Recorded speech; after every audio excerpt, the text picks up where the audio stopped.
And welcome. I'm just going to wait for a few seconds for this stream to start rolling. There we go. I can see that it started. Hello and welcome to this lunchtime live. My name is Laura Tilt. I'm Field Doctor's registered dietitian, and if you're new to Field Doctor, very warm welcome. We make delicious science-led meals to support different health goals and conditions. And today's live, it's all around PCOS or Polycystic Ovarian Syndrome. So this is a really common condition that affects around 1 in 10 women in the UK, but it's estimated that 70% of women with the condition don't know they have it. So PCOS Awareness Month is September, and the goal is to raise awareness and help more women understand their symptoms and get the support that they need. So one of our goals at Field Doctor is to do more to support women's health. And in the last few months, we've been lucky enough to be working with PCOS specialist dietitian Jodie Relf, who is joining me today. See if I can just click to...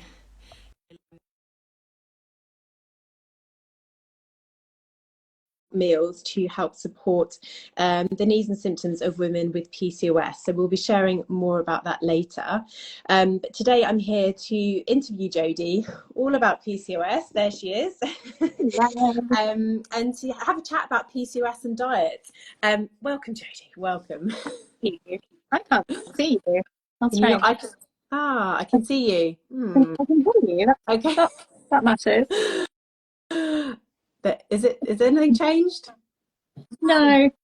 Okay. Are you good? Are you good to go? Good to go. Yeah. I know I've just dropped my phone as well. Okay. And it's sometimes when you do talks, it's like chatting into a black hole, isn't it? So anyway, I can see you. You look great. It's good to see you. Thanks. I could see you before you let me in. I could see you. So this live will be about, just to let everyone know, it's going to be about 30 minutes today, and it will be hopefully it will be recorded and dropped onto our page afterwards. So if you can't stay till the end but you have questions, please drop them in the comments, and hopefully we'll have time for some questions at the end, but we'll mop anything up that doesn't get covered today, and yeah, hopefully work with Jodie to get any of your questions answered. So I was just introducing a little bit before you came on, Jodie, about how we've been working together, but what would be fab is if you could tell us a bit about yourself and how you came to work to support women with PCOS. Yeah, amazing. So as Lauren said, my name's Jodie Relf. I have been a dietitian for a long time. I feel like I'm at that point where telling people how long I've been a dietitian for gives away my age, but yeah, probably about 14 years now. And I decided to specialize in PCOS a good couple of years ago because I was diagnosed in my early 20s and have a very similar story to other women with PCOS. So it was, I had no periods, I had terrible acne in my early 20s that I never had in my teens. And when I saw a gynecologist, she did an internal scan and she said, "Yeah, you've got polycystic ovaries," and that was it. I wasn't given a brochure, I wasn't given a leaflet, I was told absolutely nothing. And obviously, when you jump onto and ask Professor Google, it's really doom and gloom. It's all about how you'll never conceive naturally, and that was it. I was left to my own devices. I think I was in my first year of uni as a dietitian, or a dietetic student, and I actually went to go and see a dietitian, and despite how active I was doing loads of running at the time, she put me on a 1,200 calorie diet, which was just ridiculous and totally unsustainable. And so when I went off and did my own research, I very quickly realized that there was no information out there on PCOS and how to manage it. I saw multiple GPs. I wanted to come off the pill, but every time I tried, all my symptoms flared, and I got the same response of, if you don't want to struggle with the symptoms, you just have to stay on the pill until you're ready to have children. So I just felt really lost and overwhelmed and not supported, which was why I kind of made it my life mission to make sure that there is loads of advice out there for women with PCOS, and make sure that advice is not just go away and lose weight or take the pill until you're ready to have children, because they're not the only options. Yeah. So yeah, you have really been through a tough journey. Do you think it's changed? Do you think it's got better in the last? No. Okay. I would which is love why I would conversations like this are love so to important. say, yeah, I would love to say that it has, but I talk to new clients and on a daily basis, and their stories are still so similar to mine. Mm, okay, so that's why this type of conversation and even all the sort of the things that you've been doing this month are so important. So maybe we will just sort of quickly, if it's okay, start off by talking a bit about what PCOS is. I know you've done lots of brilliant don't even know what the right word is to call them these days, reels, clips, the Real. last Yeah. throughout September. So if anybody wants to sort of get some more in-depth info, Jodie's got some brilliant videos on starting from the 1st of September. So you can go and catch up on those. But yeah, so what is PCOS? Yeah. So it's complicated, but ultimately PCOS is a chronic hormonal condition, and it affects mostly women of reproductive age. So it's quite Okay. common to notice the symptoms during adolescence. However, your symptoms can kind of flare and fluctuate and almost come out of Mm-hmm. nowhere at different stages and phases of life. It's not just, it's not that you're just going to notice it during adolescence. In fact, people notice it for the first time in their 30s or even as they Okay. enter menopause. So there's no consistency, and I think that's the really important thing to notice or to know about PCOS is that it's a syndrome. So Mm. it can show up very differently for everyone. The symptoms that you experience are going to be quite different to the symptoms that someone else experiences. Yeah. It's largely reproductive, so it impacts ovulation, it can impact fertility, but it also has metabolic consequences. So ultimately, can you can experience insulin resistance. Roughly 70% of women with PCOS have some level of insulin resistance, Okay. and it can impact weight gain, the ability to lose weight. But I think something that is less spoken about is that it also has mental health consequences. The latest guidelines have said that up to 70% of women with PCOS have anxiety or struggle with anxiety and depression. Mm-hmm. And I think that is also something that is not to kind of go unnoticed and Yeah. unspoken. Yeah. And is that also related to hormonal imbalance, or is that more as a consequence of the fact that it is can have such a big impact on somebody's quality of life? I think it's a bit of both, right? I think if we look at insulin resistance and what how that unfolds in terms of energy levels going up and down, we know that that impacts mood. So absolutely hormonal connections there. But also, if you think about the symptoms of PCOS, the weight gain, the difficulty losing weight, infertility, male pattern hair growth, Yeah. acne, those have a huge impact on a Mm-hmm. woman's self-confidence and self-esteem. And then when you're faced with the lack of advice and the lack of support, that then makes things really overwhelming, and managing your condition is can be really difficult, and that's also then going to have a big impact on mental health. Mm. So, how does somebody get diagnosed with PCOS if they are sort of noticing that they've got some of these symptoms that you've mentioned? And is it their GP that they should go to? And what's the process for getting diagnosed? Yeah, absolutely. So definitely have a conversation with your GP and go armed with evidence. So make a note of the symptoms that you've noticed. Yeah. If it's where it comes to kind of menstrual cycle, make a note, have a use a tracker like Clue and Flow are really great ones that you can track your menstrual cycles. But ultimately, your GP is going to use something called the Rotterdam Okay. criteria. And to be diagnosed with PCOS, you need to meet two of the following three criteria. So the first one is irregular menstrual cycles. And that is going to be, it could be that they're short, it could be that they're really long, it could be that your menstrual cycle is completely absent. So that's the first thing that they're going to chat to you about. The next is elevated androgen levels. So this is usually testosterone. Okay. This is going to be diagnosed either by looking at clinical symptoms. So that could be that you have male pattern hair growth. It could be thinning or balding of the hair. It could be acne specifically around the jaw.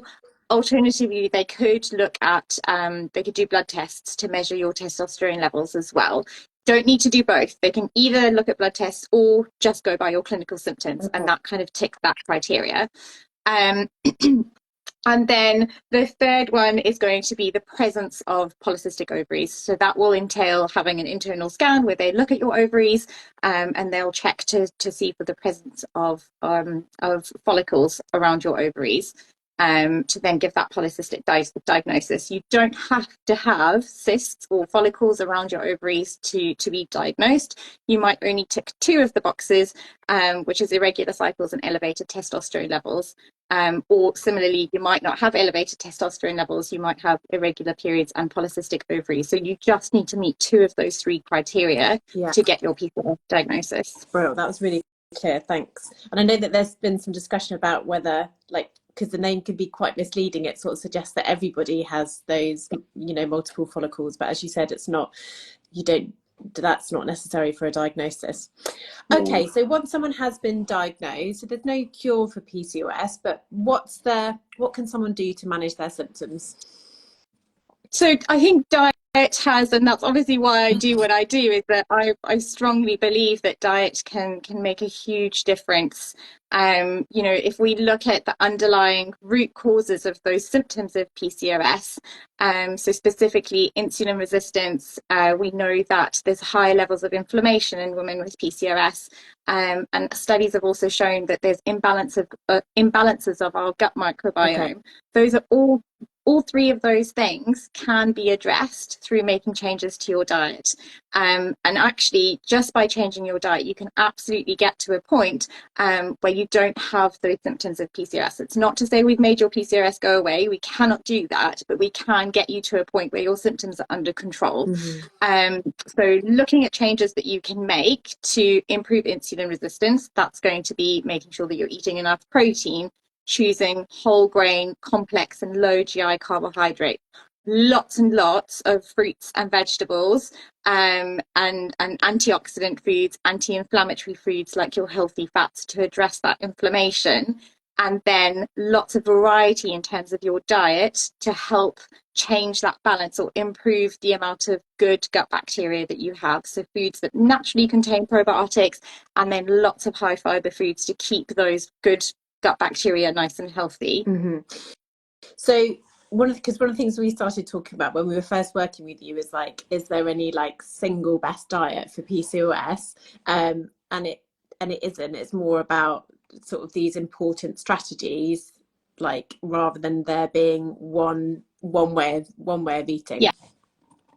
Yeah, 100%. And, we know that there are so many trends when it comes to trying to manage PCOS in terms of the keto diet or intermittent fasting. And actually, there's the only strong kind of dietary advice or research, that's out there is around the Mediterranean diet. And if we look at the principles of the Mediterranean diet, it ticks all the boxes of those things that I just mentioned. So there's lots of fruits and vegetables, there's plenty of healthy fats, and there's good sources of protein and variety in that protein in terms of it's not just coming from animal sources, it's coming from plant sources as well.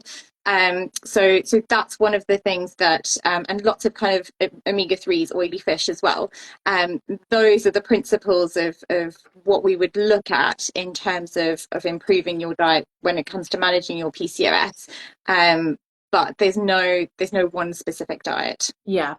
And can you talk a bit more about carbohydrates? Because I feel like this is, I was going to come on sort of talking about myths, but I guess this is the start of it, because it feels, I think generally, unfortunately, there's still a lot of anxiety, for a lot of even women that I work with across different health conditions, a lot of anxiety around carbohydrates and them not being good for us and not being able to be included. And I feel like PCOS, there's definitely that lots of misinformation about carbohydrates. So can you set us straight?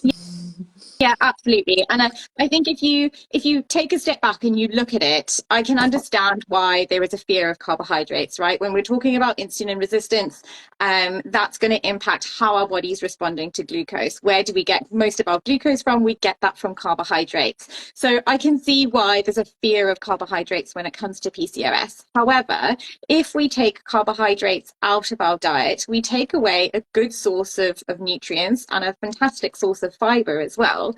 And those are really important elements of a good diet, right? But ultimately, we're also taking away an energy food. And one of the key symptoms, or one of the most common symptoms with PCOS, is fatigue. And the fatigue that we experience with PCOS can be very debilitating and impact your quality of life. If we then take carbohydrates out of your diet, which is your energy food, you're then going to be adding to that fatigue instead of energizing yourself and coming out of that kind of PCOS slump, as we call it. So carbohydrates have a really important role to play. And they can absolutely feature as part of a healthy, balanced diet when it comes to managing PCOS. We want to avoid carbohydrates that are going to give us kind of short, sharp increases in our blood glucose levels. Absolutely. So when it comes to sugary foods, refined carbohydrates that are very low in fiber, that have a low GI, which means that they are going to release those glucose really quickly, and then your glucose levels are going to drop back down very quickly again. We want to have less of those. We don't need to avoid them completely, but having less of those and more of the carbohydrates that are going to give us a slow, sustained release of energy. And that's really your whole grain carbohydrates, anything that's a good source of fiber. And it's really important that we have those energy foods in our diet. Yeah, brilliant. So just to think, what your top like whole grain, have you got any favorites that you sort of recommend, or that lots of the women that you work with find good to include in their diets? Yeah. So this is probably going to be very unpopular, but bread. I think, it's got lots of fiber in it. It's really easy, right? We all live incredibly busy lifestyles. There's nothing easier than popping some bread into the toaster or making yourself a sandwich for lunch. Yes, there are things that we can do to turn that sandwich into a balanced meal, not just kind of popping some ham on it, but bread is very underestimated and gets a very bad rap these days, but it can definitely feature as part of a healthy, balanced meal. And then personally, I love, again, from a simplicity perspective, is the pre-cooked kind of bags of whole grain rice. Quinoa, spelt is also a great one. Both quinoa and spelt are good sources of protein as well. And that's one of the things that we want to make sure that we're incorporating with our meals to help keep those blood glucose levels balanced, and improve how our body is responding to insulin. So those are probably my favorites. Brilliant. I would like another vote for bread here, all the way. Excellent. So building meals around like your whole grain carbs, so like oats, wholemeal breads, I don't know if we call it brown rice or whole grain rice and pasta, but one of those. Yeah. And if you're looking for like high fiber choices, on the back of the packet, if something's got at least 6 grams of fiber per 100 grams, that means it's a high fiber food. So that's just a good tip to remember. So yeah, whole grain, your carbs, you mentioned sort of like good sources of protein at each meal, not just your animal proteins, but going for your plant proteins as well. Any favorite plant proteins? I'm really enjoying tofu at the moment. I think, it's again underestimated, and it's great with marinade because it soaks up all the flavor. So you can add loads of different flavors when it comes to marinating them. And then lentils as well. I use lentils in loads of my meat dishes because it bulks them up, it extends them, so it makes the dish go further. And yeah, they're just little powerhouses of nutrients. Yeah, and so good. They contain lots of beneficial fiber for your gut microbes as well. So whole grain proteins, we talked about lots of fruits and veggies, and healthy fats as well. So it feels like that's the foundational basis kind of if there was a PCOS diet, these would be going into it. So we talked a bit about there's no need to avoid carbohydrates. Actually really important part of the diet. There are ones that we want to sort of promote more than others. So it's those whole grain, low glycemic index carbohydrates. Are there what other, apart from sort of restricting carbs being a no-no or being a sort of myth, what other big myths do you come across? Because I'm sure women arrive in your clinic feeling completely overwhelmed, because even when I was doing some research, if you go and look at PCOS and diet online, it feels like there's so much conflicting information. Yeah, absolutely. I think my biggest one is to go away and lose weight, and that the promise that weight loss is going to cure your PCOS or minimize your PCOS symptoms. Yeah. Now, there's two reasons I despise that advice. The first one is weight loss with PCOS can be incredibly difficult because of the hormonal imbalances that we experience in the insulin resistance. And if you're not addressing the insulin resistance and the hormonal imbalances first, weight loss is going to feel quite impossible and challenging. Mm-hmm. The second reason I don't like that advice is because just because you lose weight doesn't guarantee you that your symptoms are going to disappear. There are women in smaller bodies who have what we call, and I don't like the term, but there isn't a better term, a lean PCOS.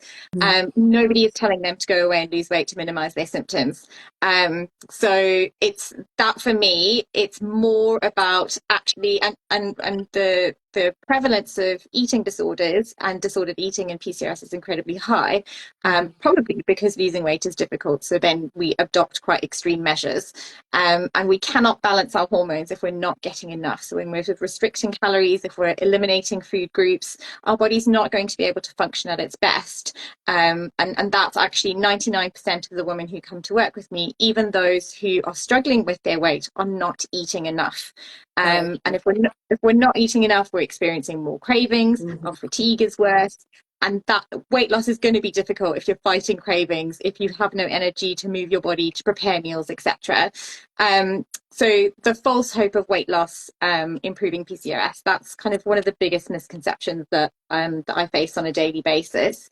The others are that eliminating gluten or dairy are essential for managing PCOS. There is no clinical evidence. If anybody has seen any, please do send it to me, because I'm yet to find any clinical evidence to support removing gluten from the diet or removing dairy from the diet to support PCOS. In fact, when it comes to dairy, there is research to show that switching from skimmed or semi-skimmed dairy products to full fat is more beneficial from a PCOS perspective in terms of managing insulin resistance and lowering testosterone levels.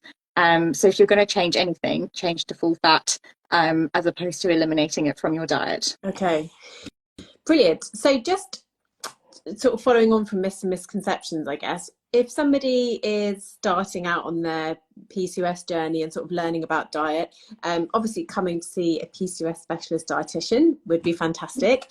But sort of even before then, if people are just looking to read information online, where is a trusted place to go? So where would you recommend that people, that you know, someone can go and actually read the sort of science-backed, evidence-based advice?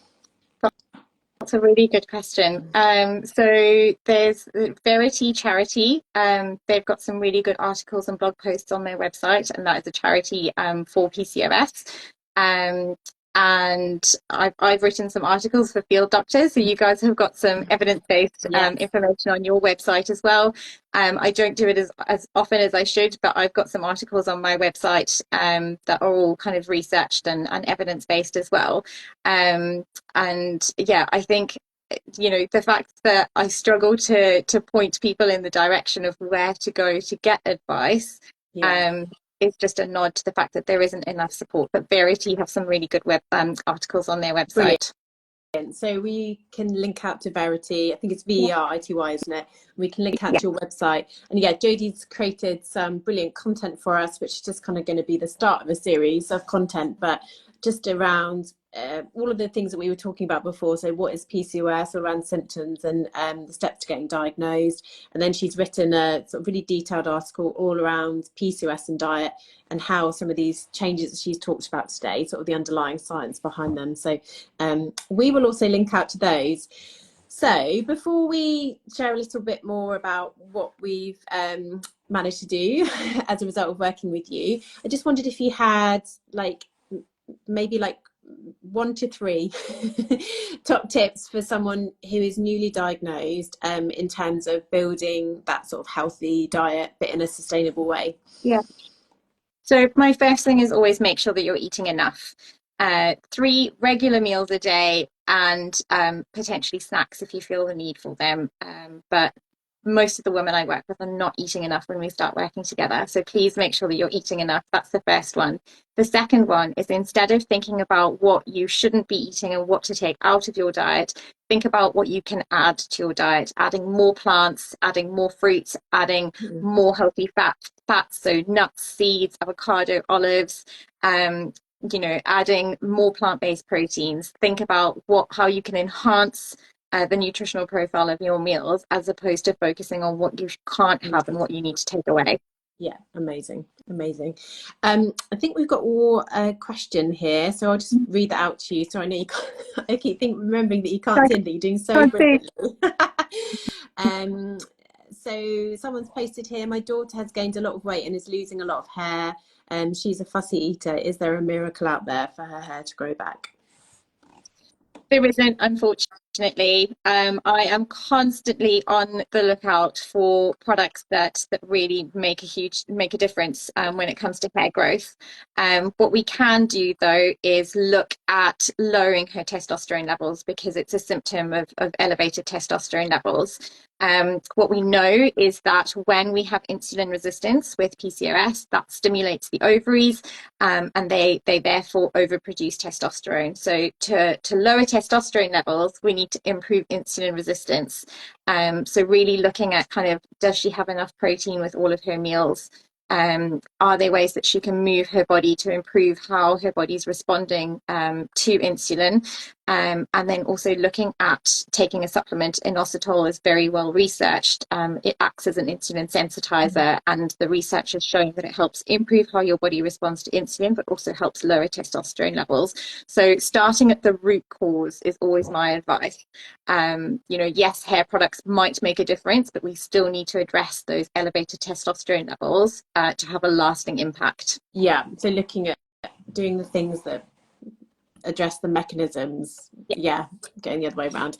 And you meant, I'm really aware that we're running to the half an hour, so for anyone that's interested in learning about, Jodie mentioned a supplement there called inositol. Someone's asked, would you recommend a brand of inositol? In the article that we'll link, Jodie's sort of gone into inositol in that article, and sort of the dosing that's recommended, so we will link out to that afterwards as well. So just to share a little bit more about our partnership. So as I said, over the last few months, we've been working together with Jodie to understand more about how diet can impact and help manage the symptoms of PCOS. And as a result, we have, or with Jodie's help, we've been able to sort of match our meals to the specific symptoms that somebody might experience in PCOS. So now when you go onto our website, which is thefieldoctor.co.uk, and you'll land on our homepage, and there's a big button that says take our personalized quiz to find out which meals are best for you. When you go through that journey, actually one of the options now in Health Goals is manage PCOS symptoms, and if you click on that button, we'll ask you more about your symptoms, and then Jodie's helped us with all the sort of I guess science behind this, so we'll ask you about your symptoms, and then as a result recommend the best meals for you based on your symptoms. Hopefully that's clear. Yeah, that sounds right. and then you can choose your meals from the sort of curated selection, and as I said, we will also link you to the content that Jodie's done, and this is going to be, so just the start of this sort of partnership, I guess, and work with PCOS. So it's really important to us that you understand the science behind the recommendations that we're making. So if you're not sure why we've recommended something, or if there's something that's come up today you think, I really would like to know the answer to that, then please message us, and we will get Jodie to answer your questions. Someone else has said thank you for the advice, or the advice around the hair loss. And just maybe we'll take one more question. Is there any good books you can recommend, please? So again, it's really difficult to find good books on PCOS that don't focus on weight loss. I think most of the books out there are kind of targeted at calorie restrictions and eliminating food groups like gluten and dairy. So I don't have any great recommendations. I'd love to hear if anyone else does. I do have a list of books in one of my blog posts on my website, and they look at kind of intuitive eating, responding to your body's hunger and satiety signals, learning how to kind of connect with those. And yeah, just those types of books, because there aren't PCOS specific books that I would recommend, unfortunately. Yeah, there's a space, Jodie. I say, knowing that you've got two young babes. Absolutely. I wish For the if I future. could extend the day by an extra 24 hours, that would be great. Thank you so much for making the time, and thank you for going through with it, not being able to look at anything. You've done brilliantly. After this, so Jodie's actually got a discount code if you're wanting to try our meals, or you want to try out the quiz. You can try out the quiz. You don't even have to purchase anything at the end if you just want to kind of see what you end up being recommended. But if you did want to give meals a go, Jodie's got a discount code, which I think you shared yesterday, but hopefully I'll share it again after this. yeah, brilliant. And I think after this live, we will create a post with kind of links and sort of just summarising everything that we've talked about today, so you know where to go and find that. Jodie, what's your website? It's the PCOSdietitian.co.uk. Amazing. And for anyone that's not following Jodie, it's Jodie_Relf. And you can find Jodie on Instagram and go and see all the wonderful content that she's created for PCOS Awareness Month. Thank you so much. Thanks everyone for joining us. And I'll leave it there because I've done it in 30 minutes and that's a rarity. Amazing. Bang on time. Have a good rest of your day. I'll speak to you soon. Thanks, Laura. Chat to you soon. Bye. Bye.